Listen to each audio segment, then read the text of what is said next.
Bonjour à toutes et à tous, je suis très heureuse de vous retrouver pour la lecture de la pleine lune du 12 mai 2025 qui aura lieu dans le signe du Scorpion sur le degré 22 du signe du Scorpion pour la lune et le degré 22 du signe du Taureau pour le soleil.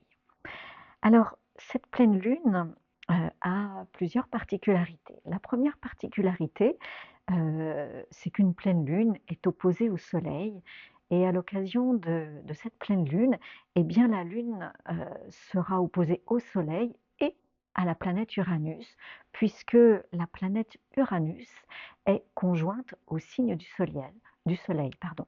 Alors vous savez, Uranus, c'est la planète du changement, qui crée des changements inattendus, brusques, des changements nécessaires. Uranus a un cycle de 7 ans. C'est une planète qui reste 7 ans dans un signe. Et là, Uranus finit sa course dans le signe du Taureau sur Terre. Et depuis 7 ans, eh bien, on a observé tous les changements sur la Terre avec euh, plus de conscience, plus de préservation, une conscience plus présente sur notre terre et ce qu'il est nécessaire de faire pour respecter un peu plus la terre et notre terre, nos formes, nos corps. Voilà, hein. Donc ça, c'est l'impact d'Uranus. Lorsqu'Uranus transite un signe, Uranus est là pour amener du changement, un changement juste et nécessaire, parfois un peu brutal, il est vrai, il ne prévient pas. Et à l'occasion de cette pleine lune, eh bien, Uranus sera conjointe, la planète Uranus sera conjointe au Soleil, opposée à la Lune. Alors, cette pleine lune du 12 mai va avoir lieu au moment de la fête du Vesak, qui est une fête traditionnelle bouddhiste qui fête la naissance de Bouddha il y a 2500 ans. Et il est dit qu'à l'occasion de cette fête du Vesak, les énergies christiques et bouddhiques se déversent sur la terre pour amener paix et harmonie sur la terre, sur Gaïa, donc sur terre et dans nos terres, nos corps, afin que eh bien, la paix et l'harmonie rayonnent sur terre. Voilà. Alors, je trouve intéressant, donc c'est une fête qui est très spirituelle et je trouve intéressant de noter que, eh bien, à l'occasion de cette pleine lune, Uranus sera comme le détonateur ou le déclencheur ou le portail par lequel ces énergies bouddhiques et christiques pourront se déverser sur la terre. Soyons présentes et présents, attentives et attentifs à peut-être ce qu'il peut se passer ce jour-là. Donc un passage, un portail qui va s'ouvrir et qui va peut-être nous permettre, eh bien, de poser des pas avec une énergie et peut-être une vision différente dans nos vies sur Terre. Voilà, ça c'est la première chose. Alors, euh, la pleine lune a lieu, pardon, dans le signe du Scorpion. Donc le signe du Scorpion, c'est un signe de transformation, un signe qui nous parle de, de l'inconscient, de l'ombre qu'il y a. Donc nous avons notre côté lumière et notre côté ombre. Donc c'est une réunion des deux qui fait que, eh bien, progressivement, la lumière prend le pas sur l'ombre ou la lumière euh, peut prendre le pas sur Lion, mais dans le signe du Scorpion à une condition, c'est que nous descendions dans nos profondeurs et que nous activions nos capacités de transformation. Ce signe du Scorpion est en analogie avec la 14e lettre de l'alphabet hébraïque, la lettre Nun. Cette lettre Nun eh bien, nous parle d'altérité. Nous parle d'altérité comme le signe du Scorpion nous parle de l'inconscient. Car la lettre Noun nous propose de descendre également avec fluidité dans nos zones d'ombre, dans nos zones marécageuses, nos zones boueuses. Et cette lettre Noun nous dit, ce sont dans ces zones marécageuses et boueuses que nous pouvons rencontrer nos plus grandes richesses.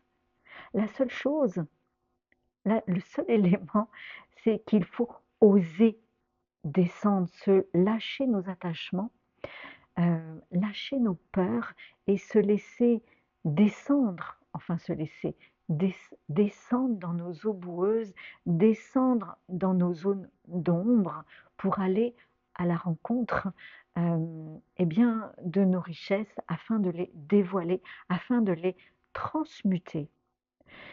Et je trouve intéressant de noter eh bien, que cette pleine lune, dans le signe du Scorpion, où la lune est dans le signe du Scorpion, se passe à l'occasion d'une pleine lune, où la lune est opposée bien évidemment au Soleil, mais est également opposée à Uranus.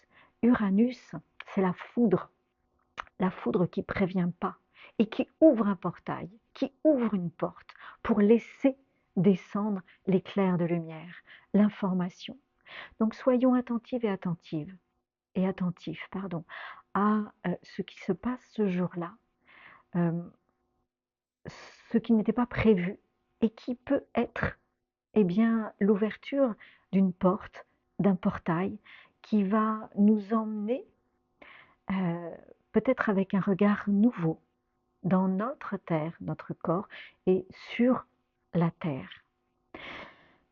Ça, c'est la première chose que je trouve intéressante à l'occasion de cette pleine lune. La deuxième chose intéressante est que la planète maîtresse, les planètes maîtresses du signe du Scorpion sont Pluton et Mars.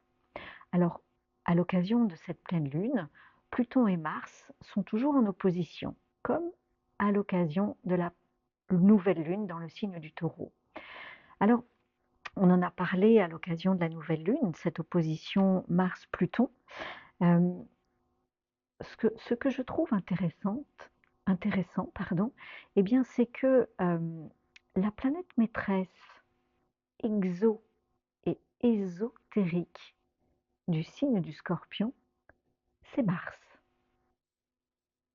Mars, c'est notre énergie, notre volonté, notre courage. Mars est, depuis quelque temps, dans le signe du Lion.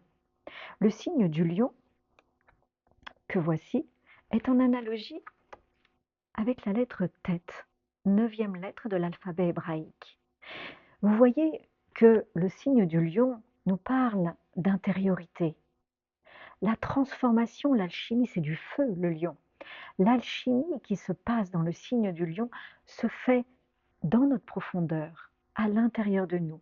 Et la lumière qui résulte de cette alchimie, elle rayonne à l'extérieur.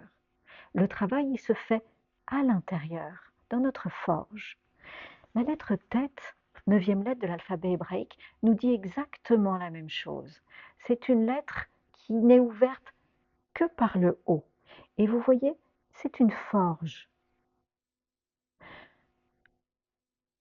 dans laquelle eh bien, nous pouvons travailler à transmuter, alchimiser les émotions qui nous sont amenées, qui nous sont dévoilées, mis en lumière dans notre travail, dans notre descente dans nos eaux marécageuses du signe du Scorpion.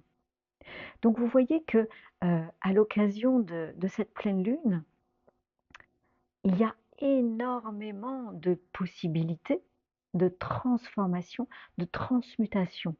Un, tout simplement parce que cette pleine lune est opposée à Uranus.